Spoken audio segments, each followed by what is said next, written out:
आप सभी लोगों ने मैरी कॉम मूवी का वह डायलॉग तो सुना ही होगा कि किसी को इतना भी मत डराओ कि उसका डर ही खत्म हो जाए। दरअसल रिसेंटली अमेरिका के प्रेसिडेंट डोनाल्ड ट्रंप ने हर देश को इतनी धमकियां दी हैं, फिर वो चाहे रेसिप्रोकल टैरिफ को लेकर हो, ट्रेड वॉर को लेकर या फिर रियल वॉर को लेकर, कि आज के दिन अमेरिका के छोटे से छोटी अलाई कंट्रीज भी उनके खिलाफ खड़े होने पर मजबूर हो गई। जिस तरह से ट्रंप ने यूक्रेन के प्रेसिडेंट जेलेंस्की को पहले तो व्हाइट हाउस में इन्वाइट किया और इन्वाइट करने के बाद उन पर दबाव बनाया कि वह एक डील कर ले जिससे रसिया और यूक्रेन के बीच की वॉर खत्म हो जाए। और जब यूक्रेन के प्रेसिडेंट जेलेंस्की ने वह डील करने से मना कर दिया तो उनको एक तरह से बेइज्जत करके व्हाइट हाउस से निकाला। और इस पूरे इवेंट के होने के एक दिन बाद ही अमेरिकन प्रेसिडेंट ट्रंप ने यूक्रेन को दी जाने वाली एड भी बंद कर दी, जिसके कारण अब यूरोप की छोटी से छोटी कंट्री के मन में यह खौफ है कि कल को अगर रसिया यूक्रेन जैसा ही हाल अगर उनके देश का करता है तो क्या अमेरिका उनके बचाव में आएगा। और यही कारण है कि अमेरिका की allies countries,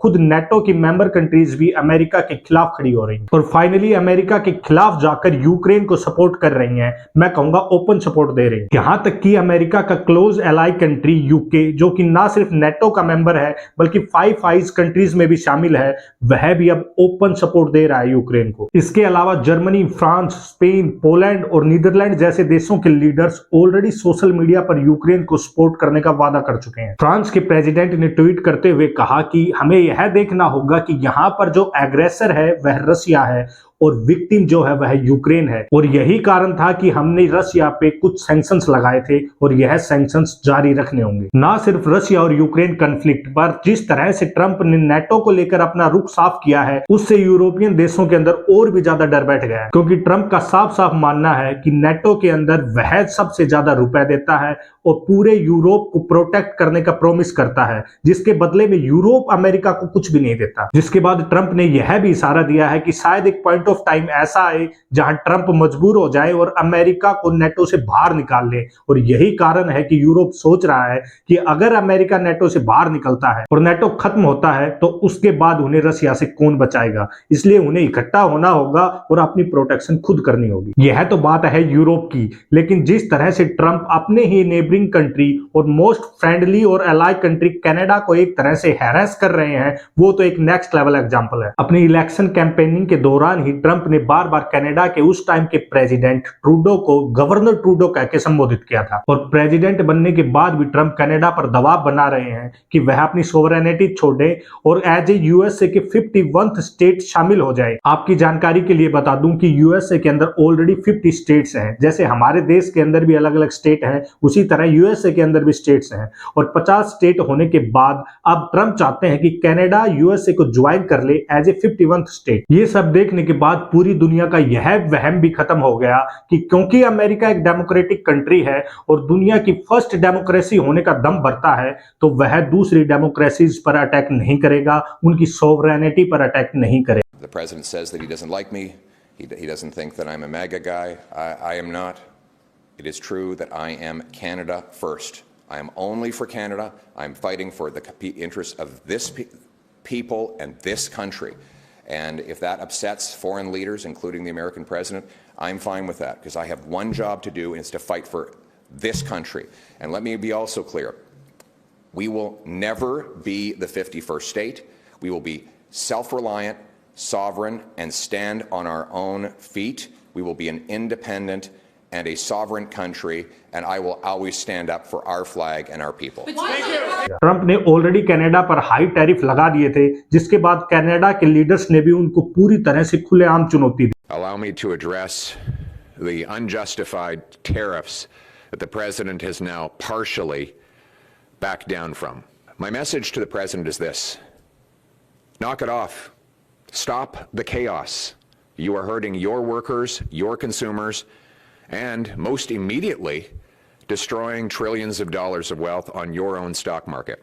You're attacking a cherished friend of the United States, and you are strengthening America's enemies by going after America's friends.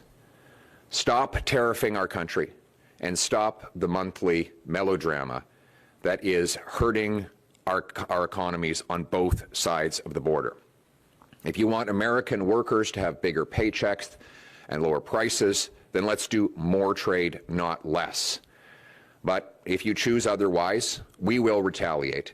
We will fight back and we will defend ourselves because we will always put Canada first.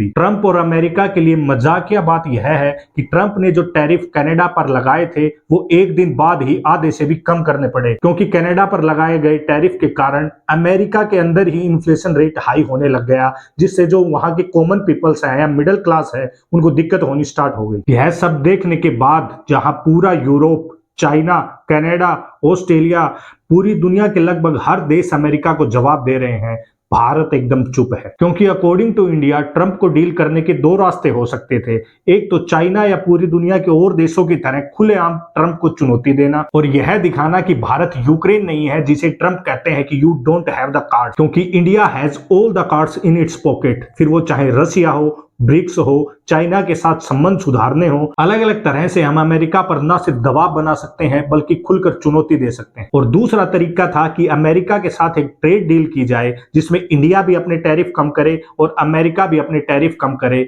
और जब पूरी दुनिया पर Trump tariff लगा रहे होंगे तो India एक ऐसा होगा जो अमेरिका के साथ ट्रेड डील करके इन टैरिफ से न सिर्फ बचेगा बल्कि अमेरिकन इन्वेस्टमेंट को भी इन्वाइट करेगा, बल्कि पूरी दुनिया से इन्वेस्टमेंट इंडिया के अंदर होंगी क्योंकि इंडिया के ऊपर टैरिफ नहीं लग रहे होंगे। भारत ने चुप रहकर यही दूसरा डिप्लोमेटिक रास्ता चुना है जो मैंने आपको बताया, और शायद इसी तरह की किसी डील को नेगोशिएट करने के लिए इंडियन कैबिनेट मिनिस्टर अमेरिका गए हुए हैं। पर लगता है ट्रंप का एरोगेंस और अहंकार आज के दिन टॉप लेवल पे है, क्योंकि यह डील कंप्लीट नेगोशिएट होने से पहले ही ट्रंप मीडिया के सामने आए और उन्होंने अनाउंस किया कि इंडिया टैरिफ करने के लिए राजी हो गया है, और इंडिया टैरिफ कम करने के लिए इसलिए माना है क्योंकि someone has exposed them. Right down the line, India charges us massive tariffs, massive. You can't even sell anything into India. It's almost restrictive. It is restrictive. You know, we do very little business inside. They've agreed, by the way, they want to cut their tariffs way down now, because somebody's finally exposing them for what they've done. And same Trump के according India इतनी सालों से American products पर high tariff लगाता था और Trump ने आकर इंडिया को एक्सपोज कर दिया है, इसलिए आज इंडिया माना है कि वह टैरिफ कम कर रहा है। और यह पूरी बात ट्रंप ने जिस टोन में कही उससे ट्रंप का एरोगेंस साफ साफ झलक रहा था। लेकिन ट्रंप को शायद एक बात समझनी होगी कि इंडिया ना तो यूक्रेन है और ना ही यूरोप का कोई छोटा सा देश जो अपनी हर एक छोटी से छोटी चीज के लिए अमेरिका पर डिपेंड है। इसलिए इंडिया को यूक्रेन समझने की गलती ना करे अमेरिका, क्योंकि अमेरिका ने यही गलती 1971 की इंडो पाकिस्तान वॉर के अंदर भी की थी, जब अमेरिका अपने यूरोपियन और अरेबिक एलाइज के साथ मिलकर पाकिस्तान का सपोर्ट करने और पाकिस्तान की तरफ से लड़ने इंडियन ओशियन में आ गया था। लेकिन 1971 वॉर का एंड क्या हुआ वह पूरी दुनिया जानती है।